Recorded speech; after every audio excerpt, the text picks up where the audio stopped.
오늘 우리에게 주시는 하나님의 말씀은 로마서 2장 1절에서 16절까지 말씀입니다. 1절 그러므로 남을 판단하는 사람아 누구를 막론하고 네가 핑계하지 못할 것은 남을 판단하는 것으로 네가 너를 정죄함이니 판단하는 네가 같은 일을 행함이니라. 이런 일을 행하는 자에게 하나님의 심판이 진리대로 되는 줄 우리가 아노라.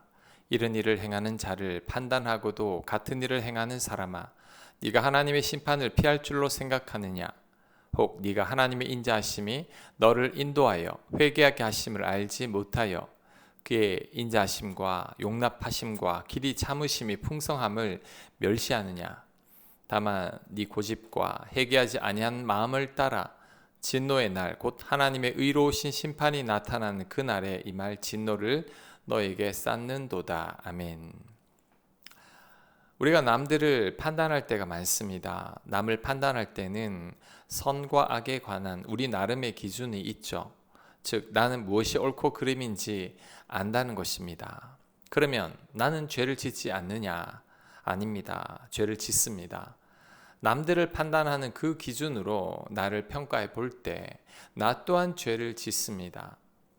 난폭하게 운전하는 사람들을 나무라지만 나 또한 난폭하게 운전할 때가 있다는 거죠.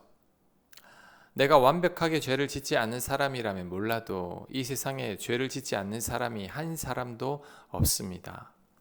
의인은 없나니 한 명도 없습니다.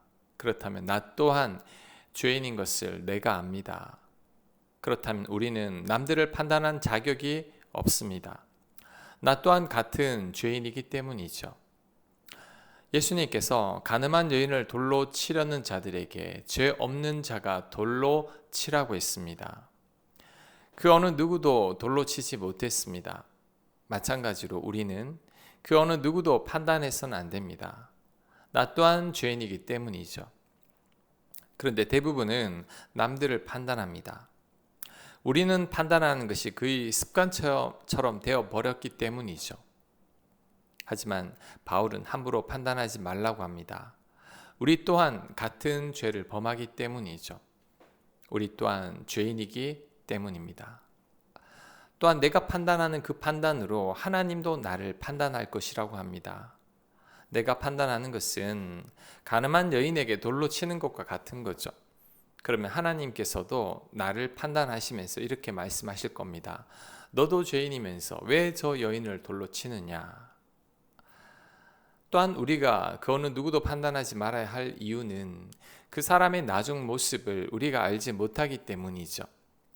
지금은 내가 판단하는 그 사람이 형편없지만 나중에는 정말 위대한 사람이 될 수 있습니다. 베드로도 예수님 부인 후에 변화되었죠. 로마서를 기록한 바울도 이전에는 크리스천들을 박해하던 자였습니다. 하지만 위대한 사도 바울이 된 거죠. 저도 과거의 저를 돌아보면 형편없었습니다. 20대 초반의 저의 모습은 부끄럽기 그지없습니다.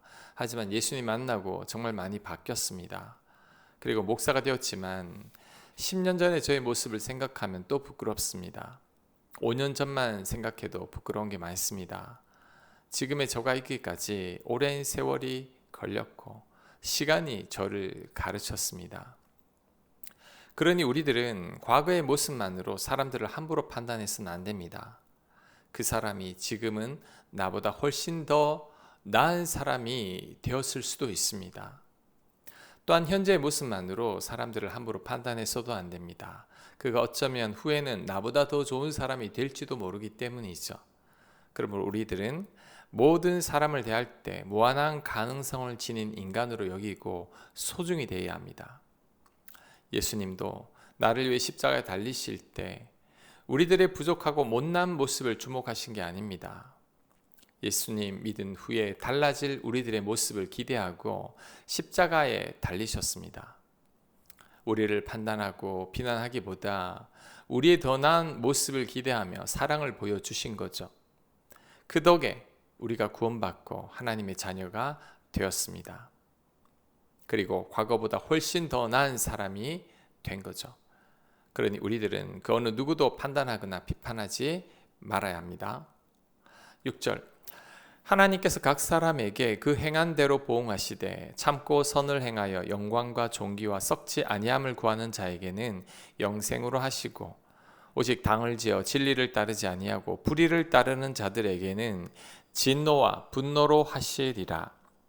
악을 행하는 각 사람의 영에는 환난과 공고가 있으리니 먼저는 유대인에게요 그리고 헬라인에게며 선을 행하는 각 사람에게는 영광과 존귀와 평강이 있으리니 먼저는 유대인에게요 그리고 헬라인에게라.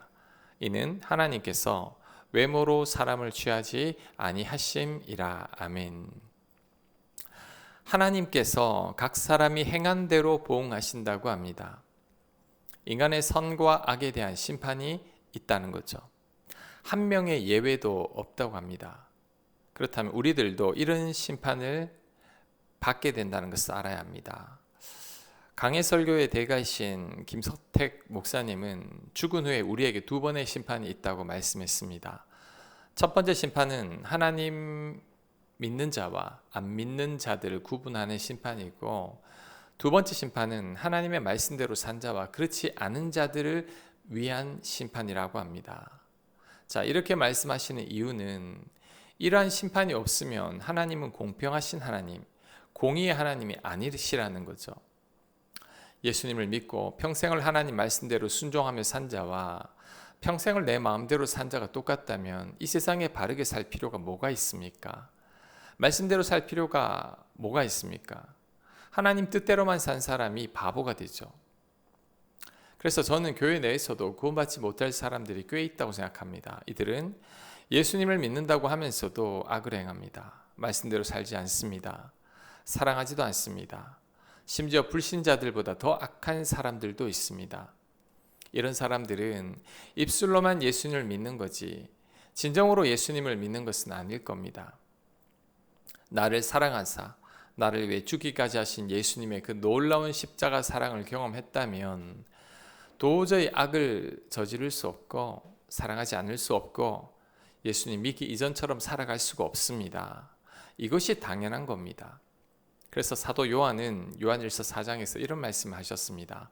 누구든지 하나님을 사랑하노라 하고 그 형제를 미워하면 이는 거짓말하는 자니 보는 바 그 형제를 사랑하지 아니하는 자는 보지 못하는 바 하나님을 사랑할 수 없느니라. 아멘. 하나님 사랑하면서 도저히 형제를 미워할 수 없다는 거죠. 요한이 한 말입니다. 저는 마지막 심판대 자리가 역전의 자리라고 생각합니다.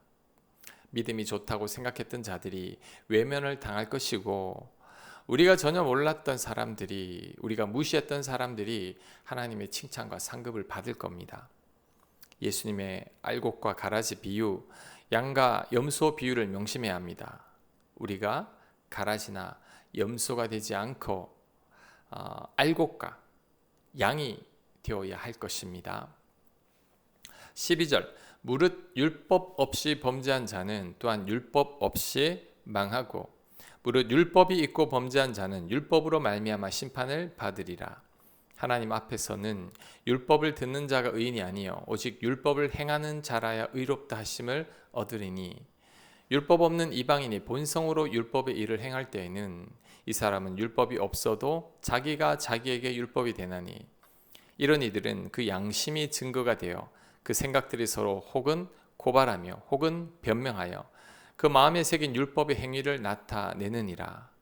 곧 나의 복음에 이른 바와 같이 하나님이 예수 그리스도로 말미암아 사람들의 은밀한 것을 심판하시는 그 날이라. 아멘. 하나님께서 인간들을 심판하실 때 어떤 기준이 있습니다.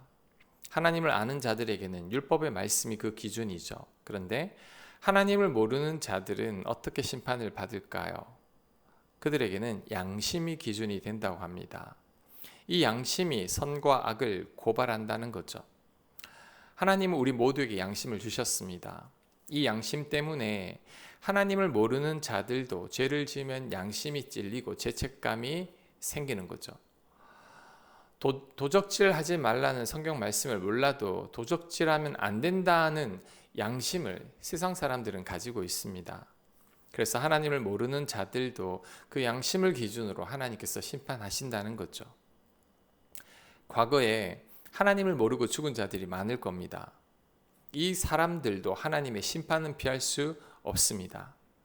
하나님을 전혀 모르는 자들도 그들의 양심이 있기에 그 양심이 심판의 기준이 되는 거죠. 결국 모든 인간들이 하나님의 심판대 앞에서 공의로운 심판을 받게 된다는 겁니다. 하나님을 아는 자들은 율법을 기준으로 심판을 받고 하나님을 모르는 자들은 양심을 기준으로 심판을 받게 됩니다. 그리고 하나님을 믿는 우리들은 성령께서 우리 마음을 건드리십니다. 우리가 하나님 말씀을 벗어날 때 마음이 불편하거나 가책이 온다면 성령께서 나를 책망하시는 거죠.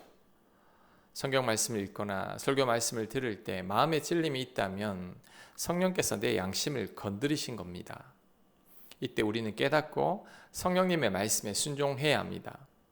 회개할 것은 회개하고 돌이킬 것은 돌이켜야 합니다.